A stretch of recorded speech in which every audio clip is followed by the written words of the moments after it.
Okay, guys, so I got an early dismissal at 12:12. Usually in elementary it would be like 1:10, but the problem is it's snowing. It's supposed to snow until around 8 p.m. It's supposed to start raining at 9, and I'm in New Jersey, and I got dismissed right now. It is 12:17. So yeah, so right now it's not that much snow, but probably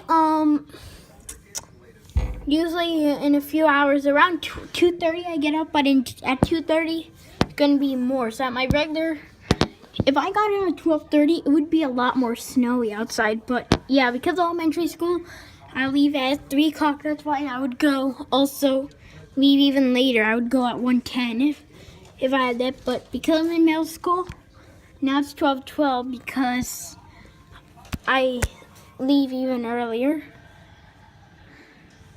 So yeah, so there we go. Maybe I'll do a live stream pretty soon, but bye.